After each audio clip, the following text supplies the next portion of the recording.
Con su permiso, secretario Adán Augusto, secretarios, Carlos Torres, muy buenos días tengan todos ustedes. También, desde luego, nos sumamos todos y todas a los buenos deseos porque nuestro señor presidente se alivie pronto. Aprovecho circunstancialmente para comentar, ayer que recibí la llamada de él en horas de la noche, noté un poco el sesgo médico, que efectivamente lo que tenía era un proceso de vías respiratorias altas. La causa ya se sabe, es el virus SARS-CoV-2, causante de COVID, pero lo menciono precisamente porque esto ilustra una de las cosas que quiero comunicar. La variante Omicron, que en este momento se está convirtiendo la preponderante en México, igual que en otras partes del mundo, tal como lo hemos estado comentando, tiene una característica importante que ayuda a visualizar el por qué se ha separado la rápida ocurrencia de muchos casos con la relativa ocurrencia lenta del incremento de hospitalizaciones. A diferencia de la variante Delta, Omicron tiene un predominio por la vía respiratoria alta, la laringe, la faringe, la tráquea, incluso los segmentos de los bronquios principales. Pero afortunadamente, y esto es una circunstancia derivada de la biología de esta variante, tiene menor probabilidad o menor proporción de daño en los pulmones. Entonces, el cuadro clínico de Omicron, la expresión de la enfermedad por Omicron, es más parecida al catarro común. Es una enfermedad que predomina, en la que predomina la afección respiratoria alta, pero afortunadamente, insisto, con menor probabilidad de afección a los pulmones. Ahora, cuando esto se suma a la vacunación, también ya se ha descrito que hay patrones de comportamiento de la enfermedad COVID diferentes, y las personas vacunadas con el esquema primario, y con mayor razón quien ya tiene el refuerzo, tiene aún menor probabilidad de tener daño pulmonar. Y la enfermedad cursa más breve que el COVID causado por las variantes previas, incluida Delta, y la recuperación ocurre en pocos días. Esto es muy importante tenerlo en mente. La desafortunada contagio del presidente nos ilustra en este caso exactamente lo que ocurre con la variante Omicron. Vamos a verlo en números, si son tan amables de presentar. Retomo algo que comentamos en su momento cuando hablamos de la tercera ola, y les pido sean tan amables de prestar atención a la diferencia de esta curva epidémica con las siguientes dos. Esta curva epidémica, que conocen ustedes muy bien, es de la ocurrencia de nuevos casos en general, desde la persona que solo tenía dolor de cabeza, la persona que tenía un poco de ronquera, la persona que tenía alguna afección también más importante, todas están sumadas aquí.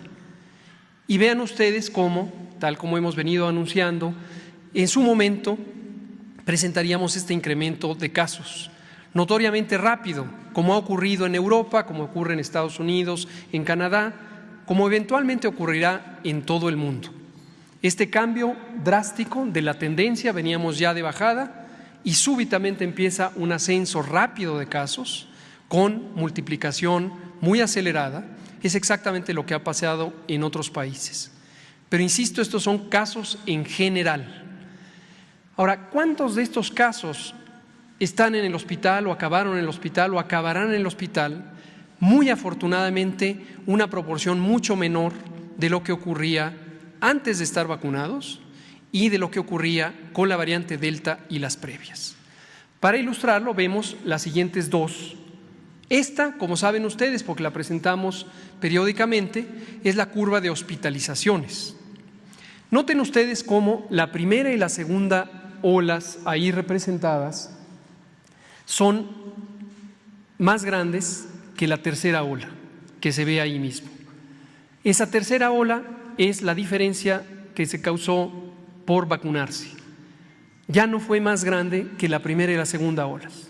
En el número de casos sí fue más grande, pero en el número de hospitalizados ya no fue más grande, porque la vacunación hizo su efecto positivo de prevenir enfermedad grave.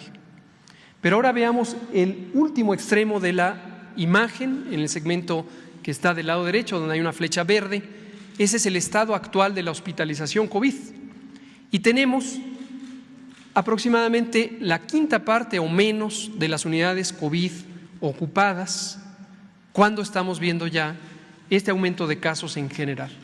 Es decir, de todos esos casos en general, la enorme mayoría tienen un cuadro clínico leve, con ronquera, algunos pueden tener fiebre, con tos seca, pero no con daño pulmonar que les haga llegar al hospital. Veamos ahora la tercera imagen y es igual, la representación de cómo van ocurriendo en este caso las defunciones en el tiempo. Y vean ustedes también cómo la primera y sobre todo la segunda ola fueron muy grandes comparadas con la tercera ola. Las defunciones redujeron cuando la población estaba vacunada en una proporción alta. Pero veamos ahora el punto final en el lado derecho de esa línea, de esa curva. Las defunciones no han aumentado. Aun cuando estamos conscientes que las defunciones tienen un desfase y se presentan de 14 a 21 días después de cuando empiezan a aumentar los casos, eventualmente van a subir, posiblemente un poco, pero muy poco comparado con lo que hubiera ocurrido en ausencia de vacunación o con otras variantes. Con Omicron esto no está ocurriendo. Y lo vemos en los demás países y pensamos que en México estamos viendo el mismo patrón de comportamiento de la enfermedad. Entonces, nuevamente deseamos una pronta recuperación al presidente y usé de manera muy respetuosa la situación por la que él está pasando para ilustrar lo que puede estar pasando con Omicron y va a pasar con Omicron. Ahora, ¿qué hay que hacer? Vamos a poner la siguiente, vamos a seguir hablando de vacunación. La prevención de Omicron es igual que la prevención de todas las demás variantes y lo más importante es vacunarse. Es el efecto más importante que se tiene de reducción de riesgo de enfermedad grave. Vamos a ir pasando los números. Como ven ustedes, esta es la distribución de vacunas. Ayer tuvimos arriba de 263,000 dosis. En otros días estamos poniendo por arriba de 600,000 y al final de esta presentación comentaré cómo ahora vamos a entrar en números mayores porque vamos a abrir de manera masiva para 40 años en adelante, junto con todo lo demás que estamos haciendo de vacunar a embarazadas, de vacunar a niñas, niños, adolescentes desde los 12 años cuando se tiene comorbilidad, de 15 años cuando no se tiene y también a el personal educativo. La siguiente, en forma acumulativa tenemos ya 152.3 millones de dosis que han sido utilizadas en México desde que empezó el programa en diciembre de 2020. La siguiente, esto corresponde a 82.5 prácticamente millones de personas y noten ustedes cómo vamos avanzando en los esquemas completos. 91% ya tienen esquema completo, 9% todavía están en el periodo donde médicamente está indicado esperar para la siguiente dosis del esquema final. La siguiente. La cobertura nacional es de 88% en forma estimada. Tenemos todavía 3 entidades federativas por abajo del 80%. Seguramente en los próximos pocos días, conforme vayan fluyendo los datos, sabremos que también esas entidades federativas han ido logrando su meta de vacunar a las poblaciones rurales dispersas, que nunca las vamos a dejar fuera, nunca las vamos a dejar atrás. La siguiente. Esta es también una actualización que no habíamos presentado con ustedes de cómo han avanzado los refuerzos. Abrimos los refuerzos ya hace varias semanas y tenemos 51%, la mitad de las personas adultas mayores ya tienen 3 dosis de vacuna, tienen el esquema reforzado y en el personal de salud 32%. Hacemos un llamado a nuestros colegas del sector salud a que acudan ya por su refuerzo. Recuerden que lo abrimos de manera generalizada para el personal de salud. Si por edad ya les toca vacunarse, pues con mayor razón. Si no les toca, vacúnense por ser personal de salud. Esta es una prevención importante no solo para el personal, sino para los pacientes. No queremos que en los hospitales el propio personal de salud sea quien enferma y no pueda atender a los pacientes. Otros grupos que queremos enfatizar son las embarazadas. El embarazo es una condición transitoria, temporal, de mayor riesgo de complicaciones de cualquier enfermedad infecciosa de origen viral, causada por virus. Eso incluye al COVID. Por favor, mujeres embarazadas, por favor, familiares de mujeres embarazadas, insístales en que se vacunen. La vacuna es segura y desde luego es efectiva también en embarazadas. Y vemos el grupo de niñas, niños, adolescentes de 14 a 17 años, donde tenemos 56% ya de cobertura. Es importante que se vacunen. En esta edad, como lo hemos mostrado, a partir de los 15 años, es donde cambia importantemente la probabilidad de tener enfermedad COVID de importancia comparado con los menores de 15 años. Pero si se tiene comorbilidades, diabetes tipo 1, asma, diversas causas de inmunosupresión y las condiciones de salud que hemos mencionado, entonces desde los 12 años es muy importante. La siguiente. Se han recibido en el país un poco más de 201 millones de dosis de estas vacunas. El sábado pasado recibimos un embarque de 2.7 millones de dosis de Moderna que usaremos principalmente en el personal educativo, que es un número semejante de personas que estarán ya recibiendo su refuerzo. La siguiente. Algunos mensajes ya para finalizar. Ayer los mencionaba el propio presidente utilizando un material de comunicación que la jefa de gobierno de la Ciudad de México puso a disposición. Y Pedro Miguel, nuestro amigo, nos hizo favor de sintetizarlo. En este momento, en México está ocurriendo algo parecido a lo que ha ocurrido en este momento ya en Estados Unidos, que es las personas quieren tener una prueba COVID. Esto puede representar un problema para el mundo entero, porque la capacidad de fabricar pruebas COVID es limitada, insisto, no en México, en el mundo entero. Si todas las personas que tienen tos, que tienen dolor de garganta, se aceleran a ir por una prueba COVID, lo que va a ocurrir es que se van a angustiar porque van a estar en una fila en un laboratorio público o privado esperando recibir una prueba COVID. Pero además le van a restar la oportunidad de tener una prueba COVID a una persona que por razones médicas es imprescindible que se determine si tiene o no COVID. Insisto, la escasez de pruebas es mundial.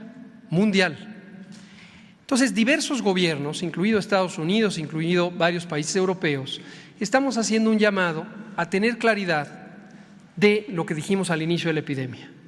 Si se tienen síntomas, tos, dolor de garganta, ronquera, disfonía se llama médicamente, fiebre incluso, hay que pensar en que se tiene una infección respiratoria.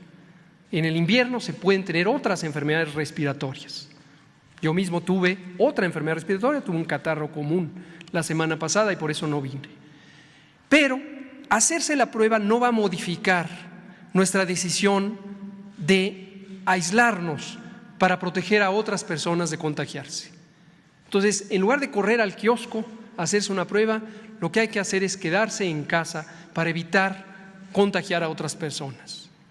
Sin embargo, hay que vigilar nuestro estado de salud y elementos clave para vigilarlo incluye el estar pendiente de nuestra capacidad de respirar. Monitorear la oxigenación con un oxímetro de pulso es muy importante, lo mencionamos durante varias veces en las conferencias. Si la oxigenación baja, entonces sí podría ser una condición de mayor riesgo. Si la persona tiene una enfermedad crónica o edad muy avanzada, también tiene una mayor probabilidad de complicarse, a diferencia de las personas jóvenes sin enfermedades crónicas. Entonces hay que seleccionar muy cuidadosamente la atención de quienes necesitan de manera imprescindible respecto a todos los demás que tenemos un bajo riesgo de complicarnos. Hay que vigilar los síntomas, a eso me refiero con las medidas con los signos de alerta y las medidas básicas de prevención. La siguiente, por favor. Enfatizamos, todas las variantes son SARS-CoV-2. Es un virus que se transmite por gotas, gotículas, aerosoles respiratorios, cuando hay demasiada cercanía entre personas y las personas hablan, tosen, cantan, gritan, etcétera. La precaución, las prevenciones, las medidas de prevención son las mismas desde el inicio de la epidemia. De hecho, son las mismas que para la influenza, son las mismas que para cualquier enfermedad respiratoria. Y terminemos con ellas, vamos a ver cuáles son. Lavarse las manos frecuentemente, eso ayuda a que no haya una transmisión por contacto.